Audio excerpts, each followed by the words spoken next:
Saving for your kids' college can be tough, and there are a lot of schools of thought. At The College Investor, we created an order of operations for you to remember it. It's YES.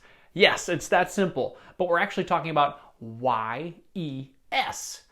U is Y. E stands for Education Savings Accounts, and S stands for Savings. In this video, we'll break it down a little further and explain what we mean by YES. Hey everyone, this is Andy with The College Investor, investing and personal finance for millennials. If you're new to the channel and like what you hear, please hit subscribe so you're ready when our next video comes out. And as you are watching today, know that all of the links and resources mentioned are in our video description below. Thanks. Okay, let's go through step one, which is you.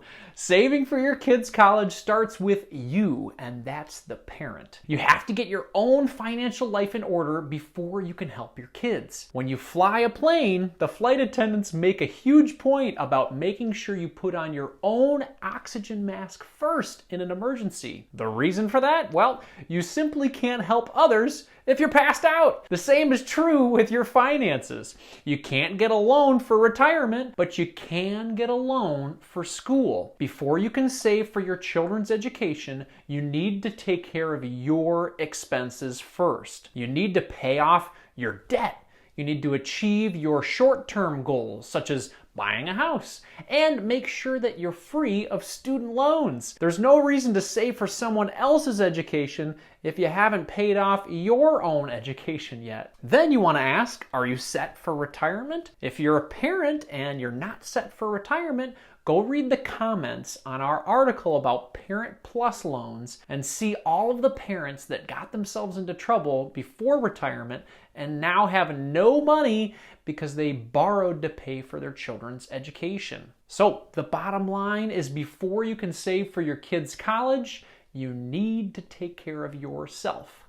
You. Step two, education savings accounts. Once you've conquered step one, you can look at education savings account options for your children's education.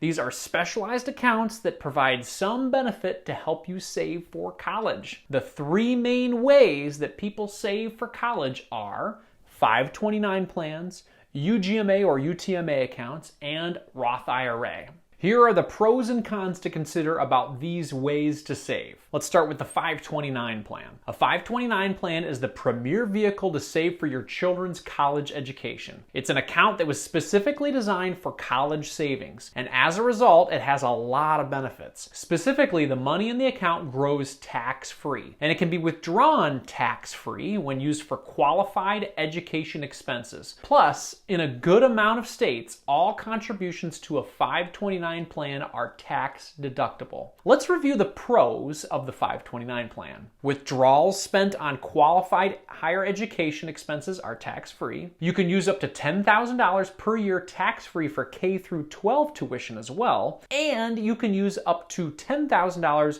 one time for student loan debt. Now let's review the cons of a 529 plan. If the child doesn't go to college, there are limited options to use the account tax-free. Also, earnings are subject to a 10% tax penalty if the withdrawal is not spent on qualified education expenses, and investment strategies are limited by the plan provider. Let's jump to the UGMA, UTMA account. A UGMA or UTMA account is an investment account set up for a minor child. It stands for Uniform Gift or Transfer to Minor account. The best way to think about these accounts are that they are just standard brokerage accounts, except they are custodial, so the parent or guardian is on the account as well until the child is no longer a minor. Inside this account, you can invest in basically anything: stocks, bonds, ETFs, mutual funds, etc. Any gains, losses, or income are all reported on the child's income or tax return. This account gives maximum flexibility,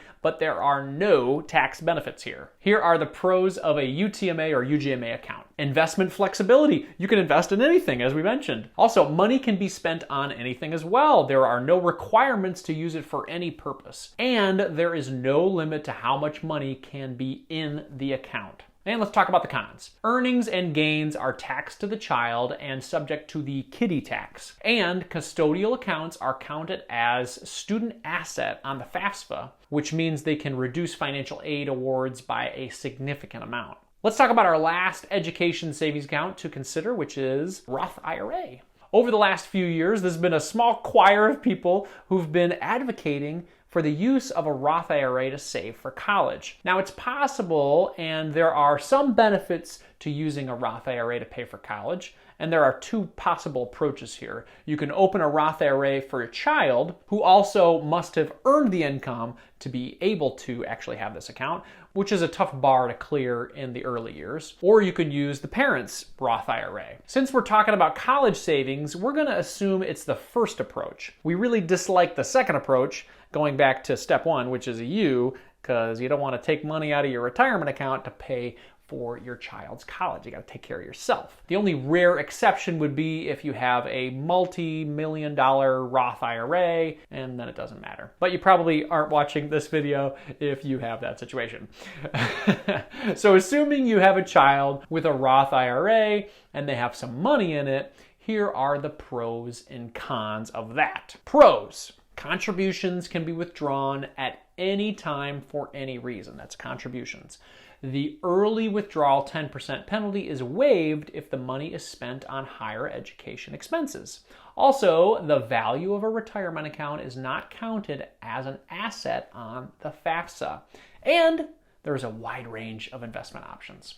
As for the cons, a child must have earned income, which we said is very limited in the early years. Also, withdrawals from a Roth IRA to pay for college is counted as base year income on FAFSA.